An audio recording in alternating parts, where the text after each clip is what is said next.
We're live, but Yes, we're sir. live on Twitch, live on YouTube, trying to get the IG live figured out. We have not got that set up just yet. Maybe active now. Let's see. We have to get Instagram don't want us to be great. they don't want us to be great. I don't know what it is, but for sure got YouTube and Twitch up live. We appreciate everybody for tuning in. It's your boy G and Alec here. Another episode of 6300 brought to you in partnership with LA Sports Support. Continue to show love on the show there, on all platforms there. Active on YouTube right now with a lot of good stuff going on. Appreciate all the love. Subscribe to the show and all of that. We sure show love back to you. So happy to get started today. We were talking a whole lot of football for the last month or so. It seems really, yeah. really got a chance to get back to basketball like we would have hoped. Yeah. But today we're getting back to it gladly. First talking about our Lakers and Clippers and all things going on across LA, and looking forward to all this going to continue to go on. Start at the top. Actually, before I go on, Alec, just going to you real quick. Sure. Just your quick from afar, just a quick view of what's been going on across LA basketball. Just a quick thought. Yeah, quick thoughts. Once the Clippers figured out their rotations, they've been humming with James Harden there. So that's been, I mean, kind of what we expected. Like when we talked about this trade potentially happening during the offseason, but it's been maybe even better than expected. And then the Lakers, the drop off after the in-season tournament has been rough. And of course, we got the doom and gloom people on NBA Twitter going crazy right now, trying to fire Darvin Ham. So we'll get into it, and actually we'll go ahead and start there. You see the picture of the Lakers winning the in-season tournament. And my first question is, did the in-season tournament fool the Lakers? Like, was that fool's gold for us? Like, we won that tournament and folks had a high, but since then, as you pointed out, things have turned. I want to say for the worst, but not near the same level of play has been going on since the tournament went down. And a lot of Laker fans are panicking a little bit and distraught with how things are going on, especially right before the trade deadline. So again, just did the in-season tournament fool the Lakers at all? Just looking at this picture, it makes me laugh. Like, look at Rui Hachimura, bro. He looks so excited. Like it's a little too much. A little too much. I think our boy Jake Gold, he might have been right, man. He might have been telling some facts. I hate to give him that too, because he was honest about that. He was hating on the tournament. I don't know if I could call it fool's gold completely. I think it's more been, I guess, maybe an indictment on the Lakers' effort in a sense. Like it feels like they've let their foot off the gas a bit, and even while the tournament was going, we talked about like they need to play every game like it's the in-season tournament, because every in-season tournament game it seemed like they were locked in. Yeah. They were looking to dominate from start to finish, especially defensively. They were in tune with everything. And the games that weren't in-season tournament games, they were like tricking off. And so I'm like, I don't understand why we can't have that mentality. I know the schedule for a second, like it got pretty rough to where they were playing 5 games in 7 days and that kind of thing. And they talked about fatigue, but you can only use that excuse for so long. Like they went on a stretch where they were 2-8, 3-10. So it's been rough in the going since the in-season tournament. So I know, which we'll talk about, some rumors have been going around in terms of trade. Rumors have been going around in terms of Darvin Ham's job security. But yeah, I don't know exactly what the main issue is here, because we've seen them be able to turn it on, but we've seen them post-tournament tricking games off. So to my point about this question, I think where the fool's gold comes in is that, well, once games get serious and it's time to really play, we can turn a switch on and we'll be fine as long as we get there. So now during the regular season, during this middle part, the dog days of the season, guys are not playing to their best abilities because they believe that once we get to playoff time that we'll just flip a switch and get right back to normal. So it definitely could fool us in that way. Maybe not fans, because fans, we all are watching from afar and kind of frustrated and annoyed and don't want the gas to be pulled off of too much. But inside the building, it seems like a lot of people in there are like, hey, we got LeBron and AD cooking right now. The rest of the guys haven't figured out the things yet, but they'll find their shotgun postseason. So once we get there, it'll be all good. When there should be a little bit more urgency now to make sure for when we get a good playoff spot, because that does play its part, though we do have LeBron and AD, but also just to maintain momentum. We saw the importance of that going into the postseason as well, and we are not building that up in the right way so far. So, I would say we are not fooled by it. I think the Lakers themselves maybe fooled a little bit by what they went through in the tournament there. So yeah, we'll see how that plays out. And then to your point about the rumors and all of that, you have any comment more on what's going on with that? You want to see some trades made? Do you want to see Darvin Ham let go or anything? D'Angelo Russell, count your days, my man. Oh, my no. Of all the problems we have, somehow D'Lo is the one that gets pointed to. I don't get it. It's really more so too because of his contract. Like he's getting paid the most after AD and Braun, so like he's the one that's gonna be used in a deal where you're getting back a serviceable player. Like his contract is going to have to go. Obviously, he had those deficiencies like in the Western Conference Finals when it came in a bad matchup against the Nuggets. But yeah, go for it. Do we need a player of that caliber to come in to fix this, or can we take a lesser? Can we just find another shooter somewhere and be fine with that? Do we need to go get a big name D'Lo swap type of player in order to fix this thing right now? Excuse me. It's a good question. I think. The guys that really intrigue me that have been mentioned in rumors are guys like DeJounte Murray in terms of a perimeter guard defender who's got a little bit of size. I believe he's like 6'4". But we've been missing, as funny as it is to say, like we've been missing Dennis Schroeder, who's a smaller guard, but he was great at our point of attack defense on the perimeter. And we're missing that. Gabe Vincent was supposed to be that, but he's kind of been Kendrick Nunn 2.0 and hasn't really played many games for us. But, man, they got their ways somehow. I know, but I think a guy like DeJounte Murray, who can provide us perimeter defense and can create his own shot and can create for others as well, I think would be great.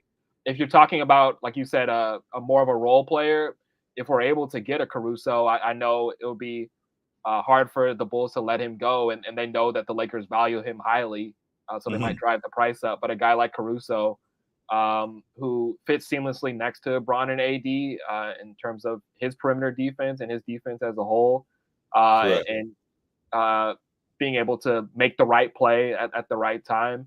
Guys like that, I think, could fit in better and help this team get better on the fringes of the roster. So, like, I agree. Like, to your question, like, you maybe don't need to go after the big fish, like a Zach LaVine from the Bulls as well. I don't think that kind of player hurts either, but to our question in the offseason about the third solidified guy stepping up, I think Reeves kind of has been that. Like, he has been a consistent third for this team. So to your point, I think they could go after more role player 3-and-D type guys to help fill out the roster, because the guys we got in the offseason who we thought made this offseason great have been inconsistent or hurt. So yeah. Yeah, I definitely hear that. I think what's also interesting to our the original question, just about someone of I guess D'Lo's level or above.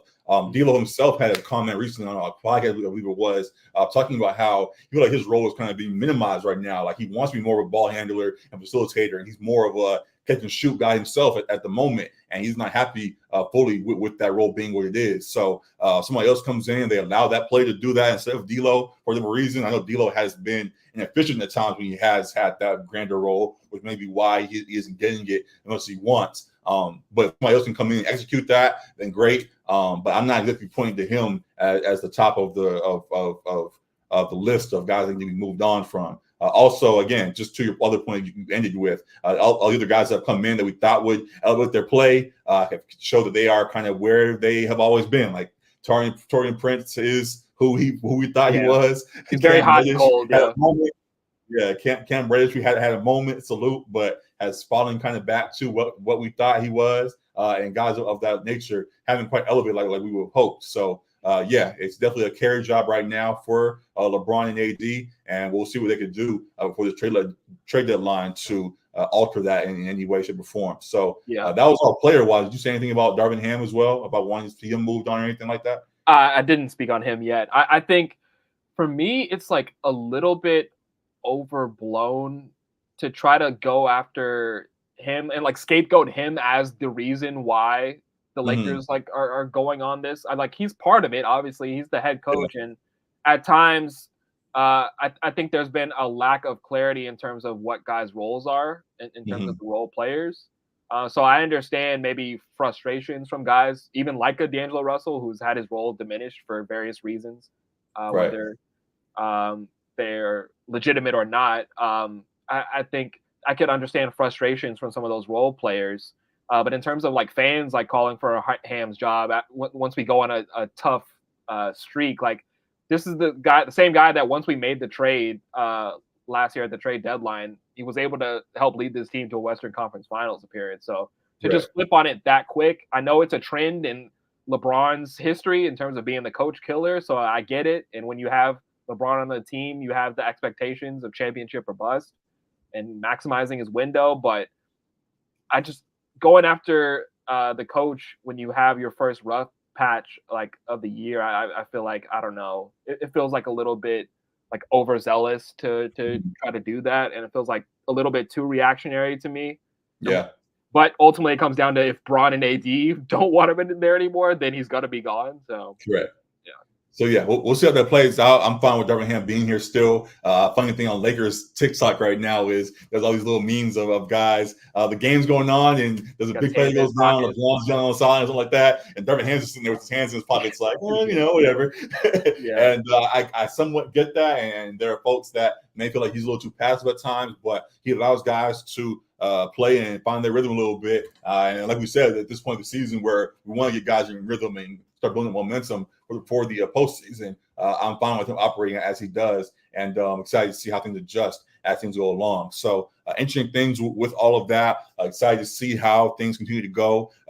We'll be back next week, surely, and we'll continue to talk about it. But just for right now, yeah, just looking forward, excited for all that's on the way. Last thing with the Lakers on the game right now in the season that's going on right now. By the time we're here next week, they'll play the Suns tomorrow. They'll play the Jazz on Saturday. They'll play the Thunder next Monday, and we might be here on Wednesday when they play the Mavericks. How you viewing the next 4 games we have on the schedule? First off, that last game against the Raptors head coach was hot after the game, Yes. man. And understandably so. Some of those calls and the discrepancy in free throws was kind of nuts, like in the fourth quarter. But Lakers, we squeaked by with the W there. We'll take it. Hey, usually on the other end. So this time, you know what? He was yelling, man, about officiating. We're all just like, you know what? That's tough. That's tough. Suns are still very beatable right now. Like they're still figuring things out. They've got Bradley Beal back healthy finally, so that's a plus for them. The way the Lakers have been playing, I could see that going the Suns' way. Mm-hmm.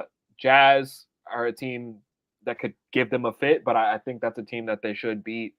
Thunder have been hot for a good period of time this season. I think the Thunder probably get them. I'll say probably 2-2 in these 4 games. I think they can beat the Mavericks, but they're all 50-50. I mean, it's more on how the Lakers play because they're all winnable games, but these are teams that are formidable opponents. So it's up to the others, as the TNT crew likes to call them, to step up as well. Because another note, AD has been phenomenal pretty much all season. Like we bag on him at times in past, but he's been probably the most consistent player for the Lakers all season. So. Correct. We usually have our OK segment that we do each week. We're going to skip it this week, but he was a guy I definitely wanted to mention him that he's been hooping right now and wanted to make sure we give him his praise because everybody's loud when he's playing bad. We want to make sure we have the same energy when he's playing good, and he's definitely doing that so far. And now we have to put the pieces around him to help elevate the whole team as he's doing his best to do right now. So, I agree with you and the schedule and that 2 games out of these 3 or 4 would be great. We know how things can go with the Lakers, and sometimes we'll have a great game, and then sometimes we'll all of a sudden get caught by somebody. So hopefully we can avoid that this week and to continue to build things up in a positive way and get actually a little win streak going, which would be nice to see. So looking forward to all of that. Fun things on the way with the Lakers. The last thing I'll point out in regards to the Lakers is they just announced that LeBron is going to be featured. LeBron, Jimmy Butler, Anthony Edwards, Jason Tatum, ... and Sabonis. That's mean, man.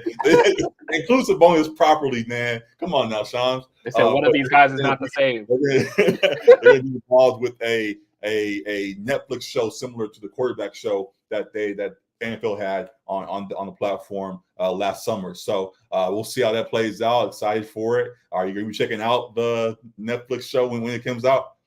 That's going to be some great hater fuel for you for the LeBron episode. No, I'll definitely check it out. Actually, I've yet to check out the quarterback one, but I heard great things about it following Mahomes and Kirk Cousins in that one. But yeah, I'm looking forward to this because definitely got some interesting personalities here between Anthony Edwards and Jimmy Butler, especially. And of course, the face of the league in LeBron and them. So and future Laker Jason Tatum. So it should be interesting to watch for sure. Yeah, it's gonna be a good time. I'll be tuned in, be locked into this bonus episode, and Anthony Edwards for sure. The other three, who knows? Those will be interesting ones. But no, it definitely should be a good time. You can throw in a sixth guy into the mix that you want to see follow around. You throw in a sixth guy in the mix for this. Who would the sixth man be for this Netflix show? Anybody you want to follow a little bit more closely this I feel like it's an easy answer, and he's still one of my favorite players in the league. But it's got to be the freaky man. It's got to be the Greek Freak for me. I'm sure he came down for that exact reason. He had like behind the scenes footage going on of what he has this year. So yeah, I definitely hear that. That would be funny. And yeah, we'll see who they add in next year for it. Something we haven't mentioned on the NFL side that Matt Stafford is going to be in the next season of the NFL one. So we'll see how that plays out. I'm sure we'll cover it as it goes along. But yeah, that now is it in regard to Lakers talk. Be sure to comment on all that if you guys are following us on LA Sports Report, and we'll be sure to respond to you guys there. So good stuff on that front. Flipping sides, it's been somewhat good for the Lakers right now. We've been excited for them, but it's turned out to be great for the Clippers right now. They're playing real well and have got things rolling. Look like the team that we thought they would become now that they have got all these stars in the building with Harden having his system and all that kind of stuff now rolling in place. As you to the question here, is it finally the Clippers' year? Have they found the formula and they're going to put it together to make a real run this year? Or do you still see a way that they could fall short? This would have been the perfect time to bust out the shirt. The Somos Clippers Nation for sure. Yeah, I mean, it's hard to say it's finally the Clippers' year because we've seen what the Clippers do. It's like a different version of that Chargers curse that we talk about it in the NFL, but the Clippers just seem like they have the right pieces on paper and falter when it comes winning time. But I think they're really built for it this year, ultimately, because they added James Harden. Obviously, they added Russ last year, so that's another fail-safe that you can break in case of emergency if one of these guys goes down and is hurt for a long stretch of time. But I think it ultimately comes down to Kawhi being healthy.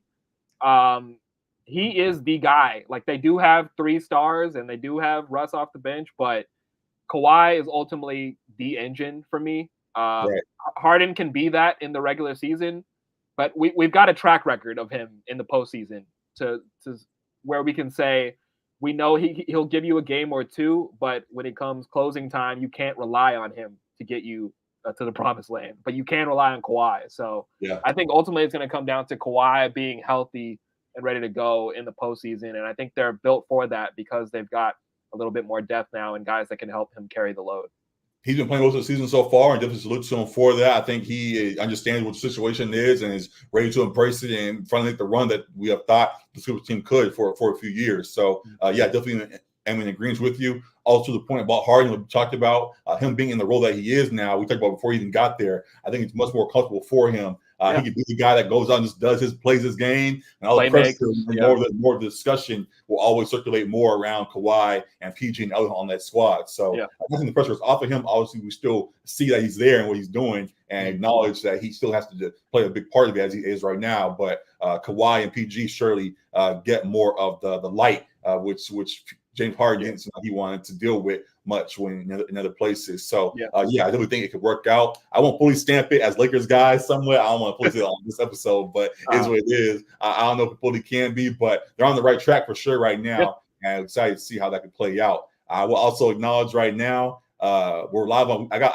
IG figured out. We're live on there right now if you guys are talking. Nacho said he's praying for the Clippers' downfall. $100 they're out in the first round. I don't know about first round, but I understand the downfall. Yeah. So people can see that they potentially could fall short. But I won't fully stamp that and rooting somewhat for them to finally get the job done. So I'm excited for that. I'm also to the point about them and Kawhi really embracing his role and going forward this year. He just announced that he had signed a 3-year extension with a somewhat of a pay cut included in that to make room for these stars that are around him. The question is, do you think the other guys will actually fall in line with that and make sure they keep this core together for a long run beyond this season? Yeah, I think I had on my little tagline there, Kawhi, let me hold $1, because man, he just got a big bag in that extension, 50 plus a year for over 3 years. So yeah, he's well paid. And I know that Lawrence Frank said that they wanted Kawhi to be a Clipper for a long time coming, and Kawhi wants to be a Clipper. I think it's huge to have him locked down for another additional 3 years.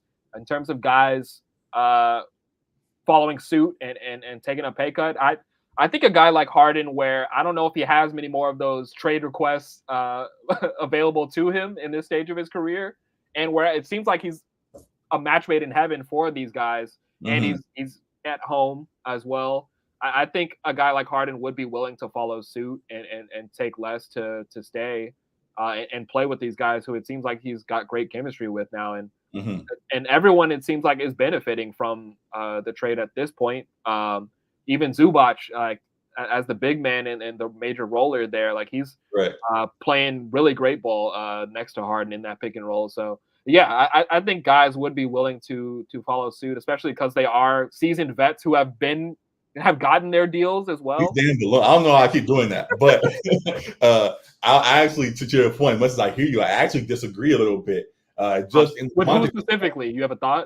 Just in regards to Harden, because he was just mad about the Sixers situation about not getting his max deal, expecting max money to go another contract and not get at least even close to top dollar. He may take a slight pay cut, like Kawhi did with a little $8 million off the top, wherever it is. Exactly. Yeah. But to have a whole 15, 20 mil cut off his deal to make sure he can fit somewhere, I don't think he's going to do that again, especially if he's showing he's playing well right now and may actually get offered top dollar somewhere else. So they reportedly said he had odds at Houston and other places like that. I don't know if they still will be calling next summer, as they are rebuilding in a good way. But if somebody else is calling with a big bag, it might be hard for him to pass it up when he already has done so. So it would be great to have him here. Maybe to our point about this season, if they go and get a chip, he's like, all right, I'm going to go and stay, and I'll take a cut because we got a chip, and we want to go repeat. But anything short of that, I think it may lead to him leaving afterwards potentially because of what already has happened with him in the past. So yeah, I'm not as sure with him as you are. Looking at his stats right now, like he's not really in big bag territory. Like he's playing really, really well, as we know. But I mean, he's averaging 17, 8, and 5. Like it's cool, but it's not like max money, in terms of I'm sure he'll argue that in context of being alongside Kawhi and PG. Sure. He's 34 years old as well, too. So yeah. But and the stats that he has, though he is 34 now, he has the accolades already checked off to say, I'm still here producing that at a decent quality and deserves somewhat of whatever top dollar offer.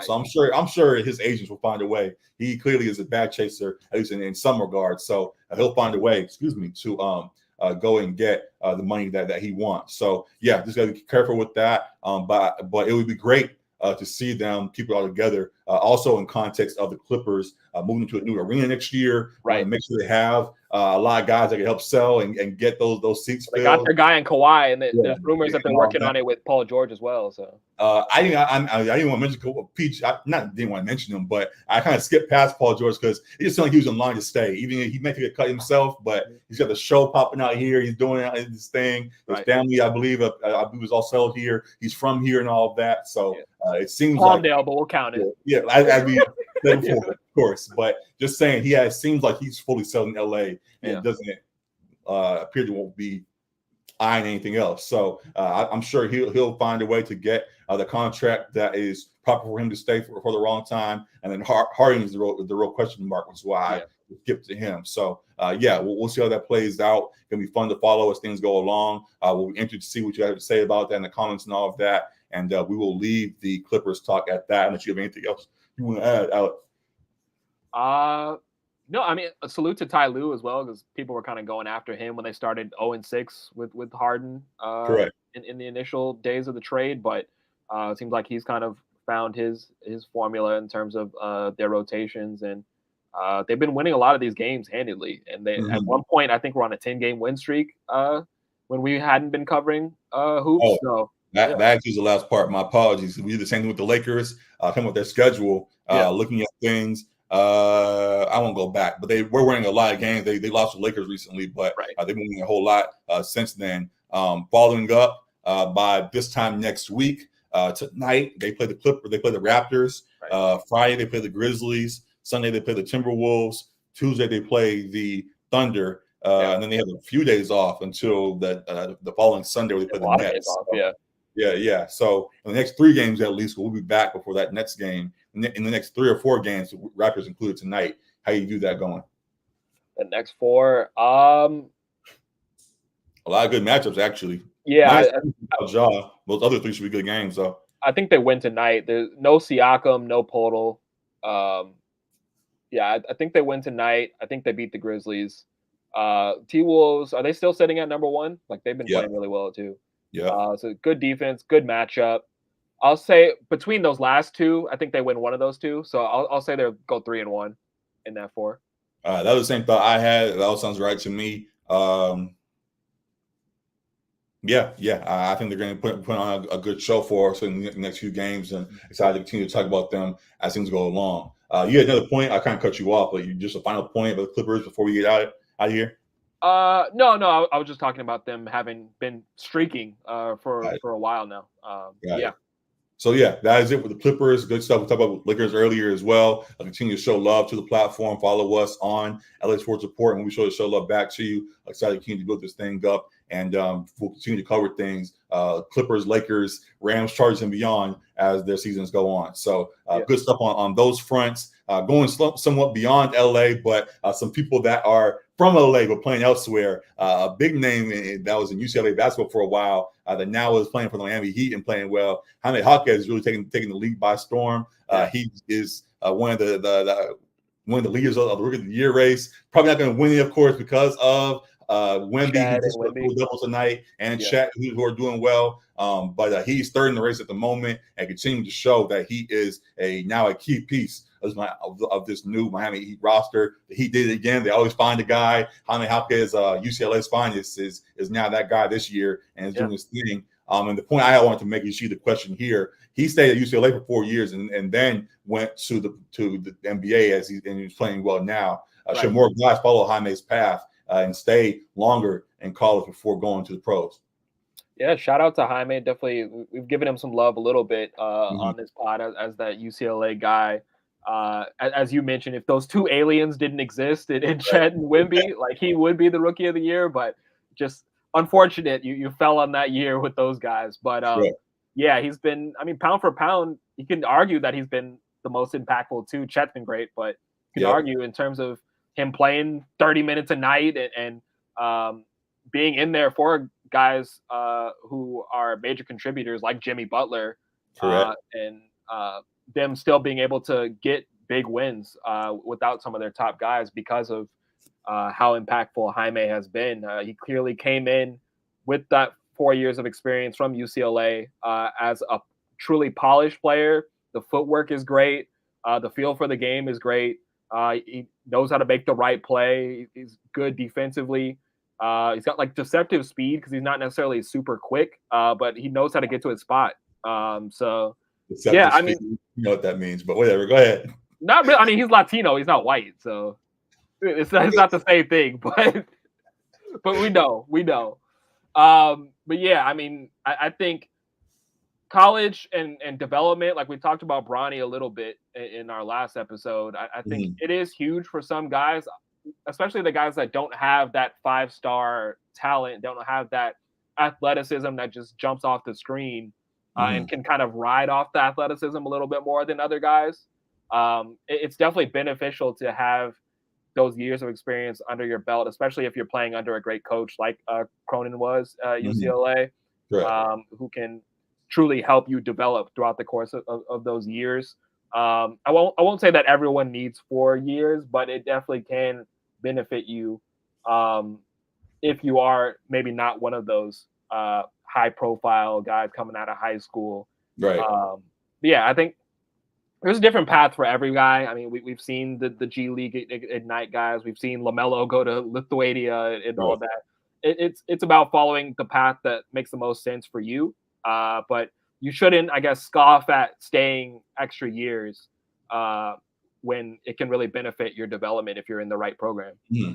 Of course, it's a nuanced conversation because you can add in that guys sometimes leave early because of financial reasons and all that kind of stuff. But the new era of NIL and all of that, where hopefully guys can get paid while in college and benefit off of that and not have to be in such a rush to go pro. That should help with it. We're just talking about basketball for what it is. Yeah, I think Jaime is continuing to, as we'll say, reblaze, as I kind of said before the show, reblaze a new path. As guys have stayed, obviously, in college for a while before in the past. Yeah. We're now in an era of one and done and all of that, and the G League Ignite and all kind of stuff. People are kind of speeding past it, but we see, as you pointed out, that it is very beneficial, and guys should continue to do that if they can. If you're not at Wemby, where you're not some 7'5" freak coming out of France or whatever it is, or even a Chet who would show that he would be a top tier guy early on when he was at Gonzaga.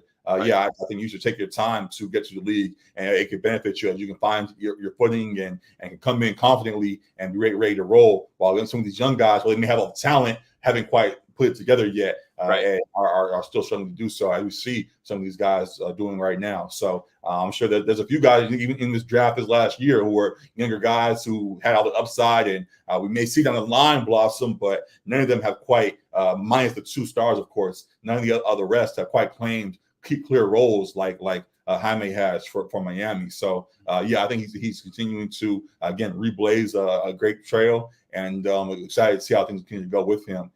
Is it possible that he actually becomes the next face of the Miami Heat?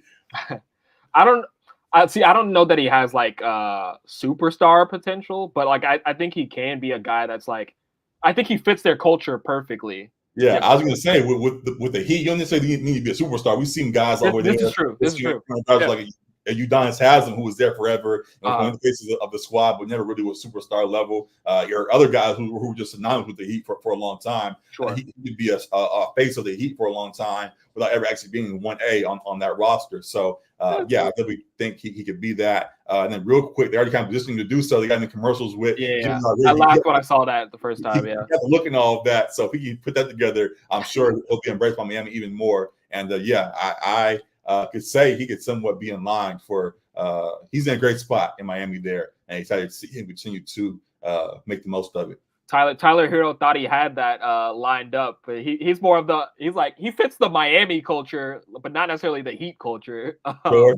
Hero, but yeah, I mean, I could see that. I was thinking more along the lines of guys like Jimmy Butler or like Dwayne Wade in terms of the face of the team. But I mean, like I was saying, like I think he can be a long tenured Heat player because I think he fits in that culture perfectly of the type of guys Riley and Spoelstra like. And quick point on that as well, Spoelstra, I believe, just got his extension as the head coach too, and making him one of the more lucrative coaching contracts in the league, if not the most in the league. Correct. So salute to him. Well, I think it was 8-year extension for 7 years, something like that. It was something crazy. So well deserved. He's one of the best coaches in the league. Has been arguably the best coach in the league for some time now. And what he seems to do to find guys like Jaime Jaquez, make the most out of them, deserves full praise. So yeah, salute to him. Salute to Jaime. Salute to the Heat for what they're doing. Excited to see how they play well. Do you see the Heat as a real threat this year yet again? As a sneaky threat in the East, or you think the other top dogs are going to stay ahead of them this time around? I think they are still a sneaky threat just because I wouldn't view them as like in the top 3. I think that's clearly Boston, Milwaukee, and Philly right now. But they kind of are a sneaky threat. They're always a threat to Boston. Like we see that year in, year out. They're always a threat to Boston, no matter how good Boston is. And yeah, I think they've been playing so well even without Jimmy that they have to be viewed as a threat because Jimmy tends to elevate every playoffs like we've seen in the past. So.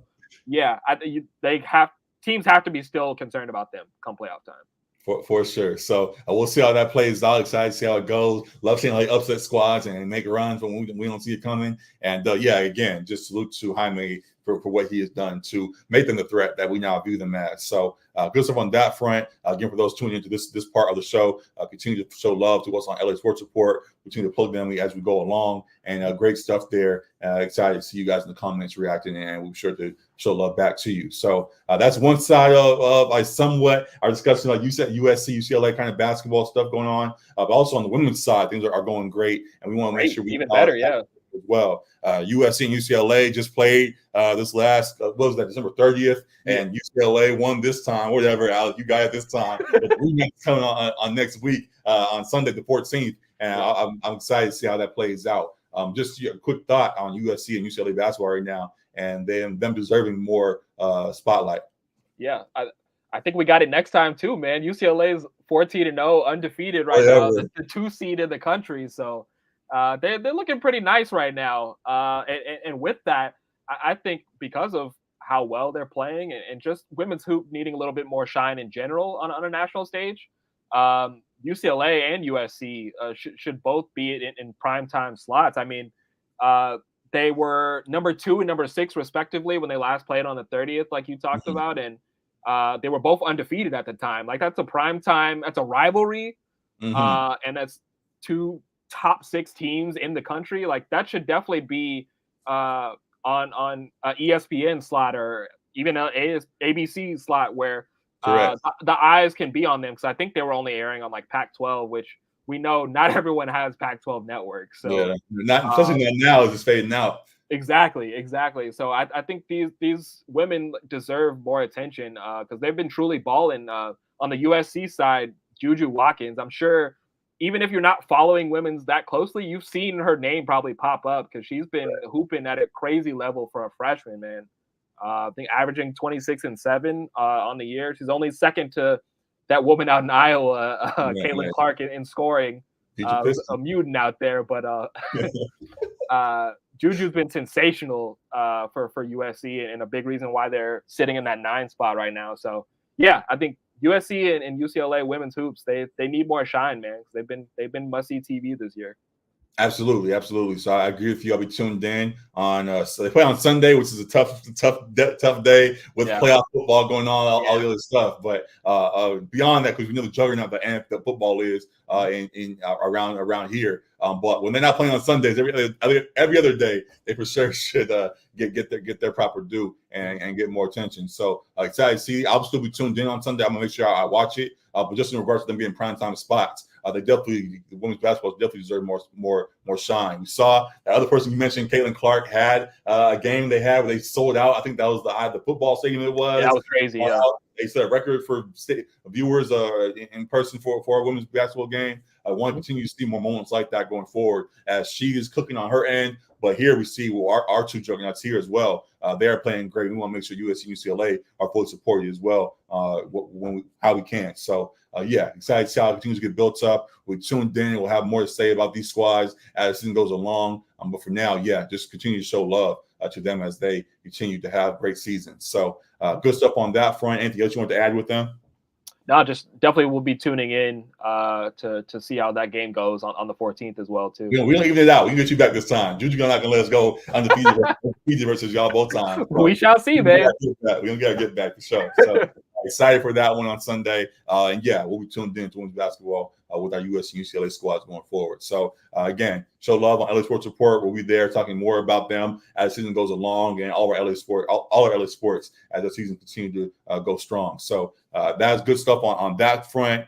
We've now talked about the Lakers, we've talked about the Clippers, we've talked about USC, UCLA somewhat. We talked about the women's side of that as well. Now we can go on actually just to the whole going back to the NBA and things in full and just what we see around the league. I guess the notable thing right now is just that we're a few weeks, like a month away from the All-Star game. The first fan voting results came out. It had a lot of folks having some funny reactions. Up top, you can see that there's some usual names. You got the LeBrons and KDs up top, and Giannis is kind of in there. As you slowly move down, you'll see that someone who's I'm glad to see get votes, like a Sengun, is moving up in the front court for the Western Conference side. on the Eastern Conference side, just on the outside or just on the 10th spot. But seeing Paolo get his shine, he's another person I wanted to mention for our OK type segment as someone who's been playing well again this season, as continued to build up that Orlando Magic squad, who people had weren't sure would take the next jump with the development. So glad to see him doing well. You always see names in there. You see a Kuzma in there who may not be necessarily that was the most shocking one to me.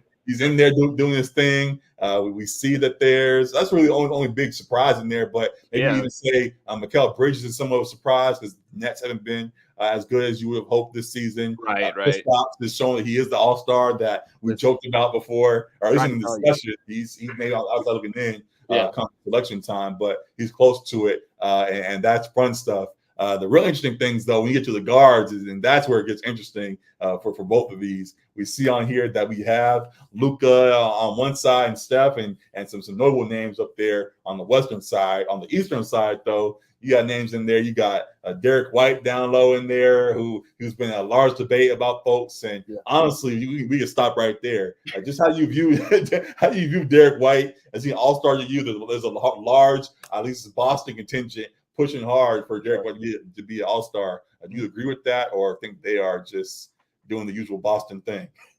He's a really, really good player.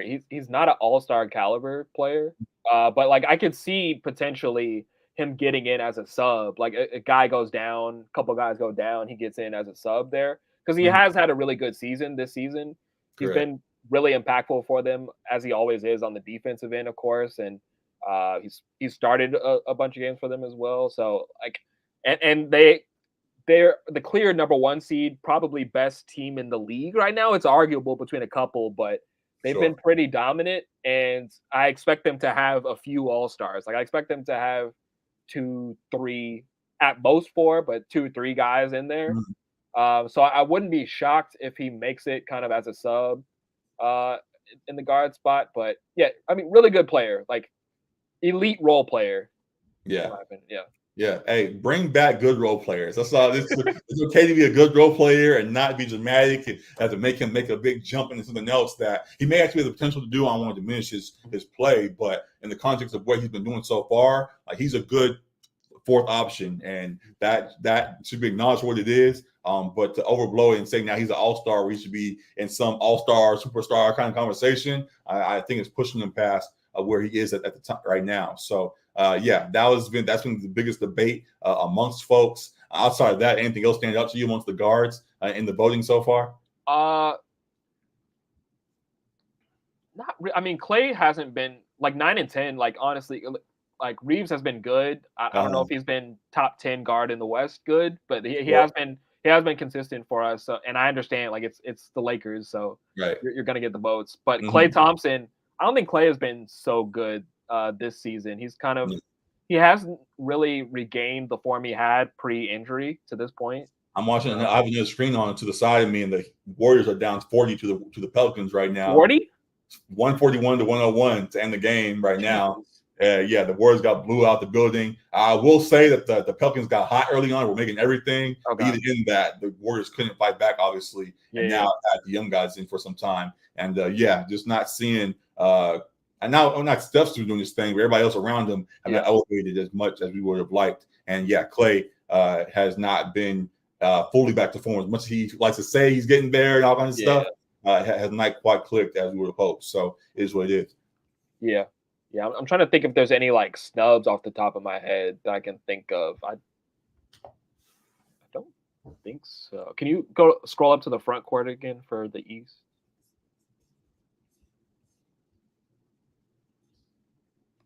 Oh yeah, Scotty Barnes needs to be in consideration for me.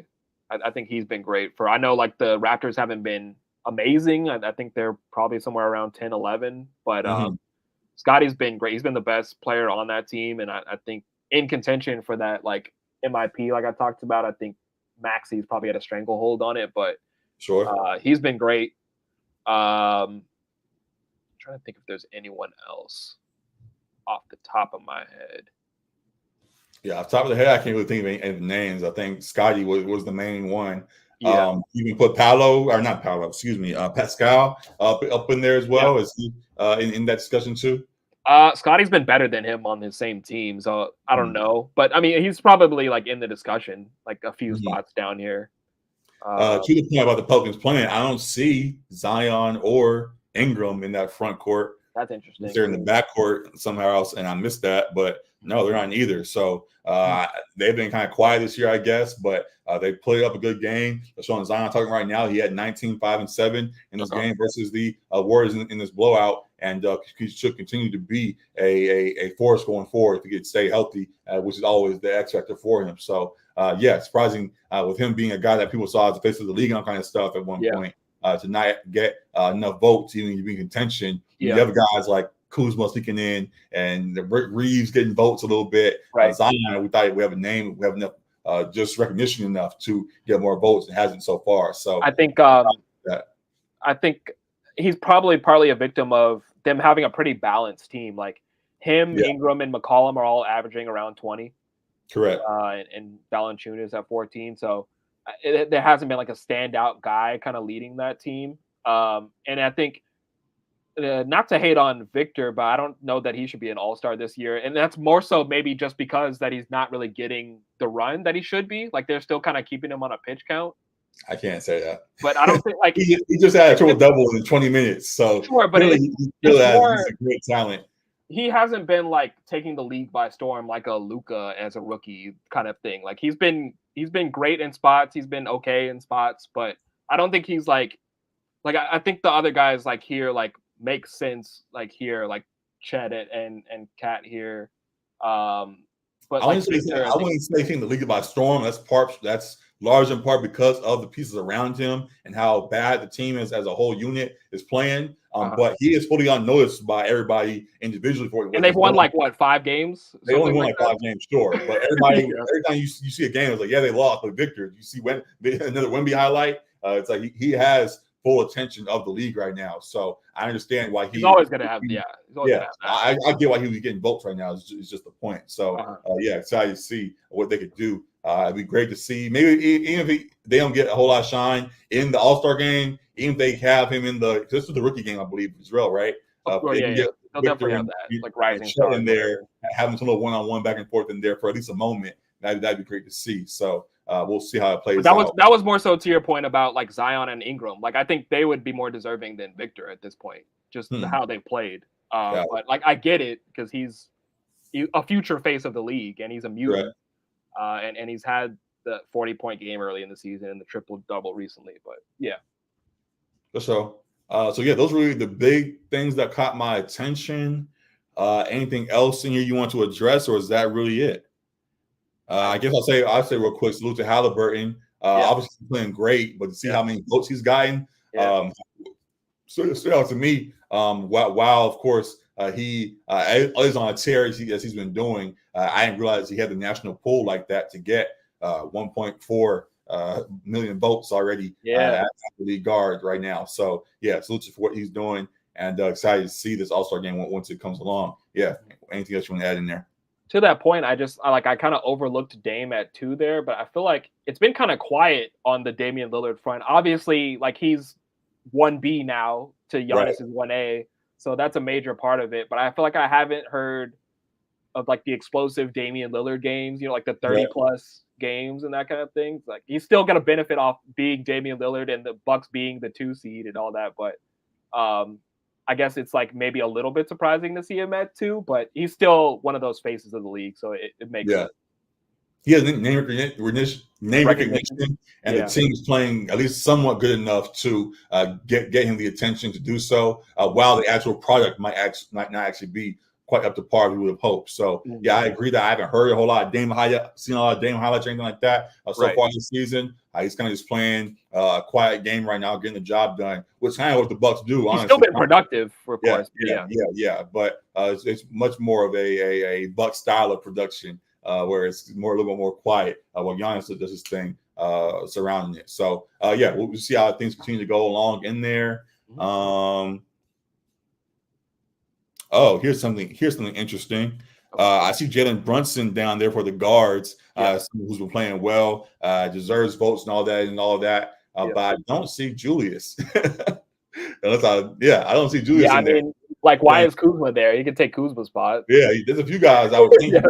of, and he's been playing well and is 1A, 1B somewhat for that Knicks squad. But for him to not get enough votes to even crack the top 10, as surprising as I now continue to look more at what's in front of us. Yeah, that definitely is a interesting one. Yeah, what do you think about the Knicks and their somewhat turnaround right now? They're playing well with OG and that rebuild, and yeah, just Julius not getting, I guess, acknowledgement in this voting so far. Yeah, let me just pull up Julius's stats too, because I feel like I haven't heard a whole lot about him this year either. I've been hearing more about him. I thought, like, I seen a little bit from him and thought he was doing well, but obviously fans across the rest of the league ain't seeing as much. Yeah, I mean, it's still pretty solid numbers, 24, 9, and 5. So yeah, I mean, he's playing at an all-star level for sure. Yeah, and the Knicks have been playing really well, as you mentioned, especially since getting OG. I just think we could talk about that trade briefly a little bit too. Like, I feel like Knicks fans kind of overreacted because they love Emmanuel quickly, and it's always hard to see the guys you love go. Like the Celtics, they were more mad about quickly than RJ, like RJR or whatever. Well, yeah, understandably so. Like, he wasn't really fitting there. He wasn't really reaching what they thought could be his peak there. Sure. But it kind of felt like how Celtics fans were like so upset about losing Marcus Smart, and it's like, yeah, I mean, guys, you're getting like Drew Holiday, like you're getting arguably a better Marcus Smart. But yeah, I think it was a good move for both teams. And I think ultimately the Knicks kind of win right now because they got the best player in the deal right now in OG. But as we've seen, RJ Barrett's clearly happy to be home because he's been cooking in Toronto, and Emmanuel quickly getting the starting job there. He's been cooking as well. So I think it's going to be a win-win for both teams. And to your point about Julius, yeah, I think Julius could be in consideration for an all-star nod as well. Got it. So yeah, that really is it in regards. I agree to your point. Yeah, that really is it in regards to all-star talk. We'll see how that continues to go. I think Julius will see him rise up a little bit as things go along. If they can stay on track as they've been playing well so far. And yeah, just looking forward to All-Star Weekend once it gets here. We're about a month out. It's surely going to be a fun time. So that was one big thing in the NBA we wanted to address. I guess the last thing that we'll kind of do, we didn't fully put a list together, but on the fly, kind of our last segment, then we'll be out of here. Just your teams you're on your radar right now, or if you want to do a top 5 list, you want to, just some way to acknowledge top teams in the league that have caught your attention this last month. We've been gone for a little while. So just on your radar as we go as we're entering the new year. Yeah. I mean, we talk about the LA teams individually already, but the Clippers had to be like one of those in terms of, as we talked about, they were on a 10-game win streak at one point. They've been really dominating. Minnesota still locking up that 1 seed. I admittedly haven't really seen them play a whole lot. I know they were in a close game with Boston tonight. I think Boston pulled it out in OT, but they definitely have to be acknowledged. We've talked about the Thunder. Those young guys have been playing at an insane clip as well. I almost want to say ahead of schedule, but I mean, SGA has kind of been building towards this. So on the East side, we talked about the Knicks. The top 3 is exactly how I expected the top 3 to be. The Pacers are the kind of surprise there at 4. And then the Hawks, we didn't really talk about Trey. He was their number 3 in the All-Star voting for the guards. Trey has been great, but the Hawks haven't been. So on the flip side, like, there have been a few teams that have been disappointing, like the Lakers have, like the Warriors have, like the Suns have, but they're finally getting healthy. Yeah, that's kind of what's been going on, I guess, recently in the last few weeks. The Grizzlies thought they had something, but Jaw's out for the season, so tough. The tank is on. Yeah, I think that's pretty much what Orlando fell back to earth a bit too as well. A bit, yeah, but definitely respectable. Yeah. So yeah, as you pointed out, there's a lot of good stuff going on across the league. There's a lot of good basketball going on. There's also a lot of bad basketball going on at the same time. We missed that Pistons. Yeah, we haven't talked a lot about the Pistons, and Yeah. I'm kind of glad we haven't had our okay set in the last couple of weeks, because early on in the season, I was like, the Pistons are a team to watch, and I was like, hey, I was like, Thompson, I was like, you gotta watch these guys a little bit. They've been just horrible ever since I brought that up. So here's what it is, but I still, even in their misery, check them out a little bit just to see why they're playing as bad as they are, and just I still see what Asar Thompson is and could be, and wanted to peek at it. I don't watch full games anymore, but I check them out at times when I can. So yeah, we'll see how they can turn this thing around as they go along. I'm excited to see what these other teams can do to stay afloat as they're putting together good teams so far. But yeah, that really now is it. When we got to attack the big topics right now, we can talk about Draymond another day as he's preparing for his return. We don't got to talk about what else is Ja, as you kind of already mentioned. We kind of already moved past that. So yeah, we'll be back as we do with LA Sports Report and all of that. We'll be back maybe at the end of the week for another episode if we can. We'll try to get one more streaming for you guys to maybe mention a little bit of something else that we may have skimmed past too much. But for sure next week we'll be on schedule. NFL talk after the playoffs Walker weekend goes down. We'll have another week of basketball talk to do as that goes on, and then we'll maintain a proper schedule for you guys somewhat as we can going forward. So there's a lot of good stuff going on across the board. I know for those watching on IG, I think IG Live has a hour limit. So if we cut off shortly, my apologies. But yeah, just a lot of good stuff going on in the world. We try to talk about it more across all our platforms. Make sure you're following and subscribe and all that sort of stuff. Thank you all for those tuning in on Twitch. We appreciate any follows that we get here. I'd love to see more of y'all in the comments. Things go along. Love interacting with y'all. And yeah, just a lot of fun stuff on the way. And we'll see you guys again real soon. Anything else from you, Alec? Oh, you yeah. See y'all, man. Good y'all, man. Peace. Deuces.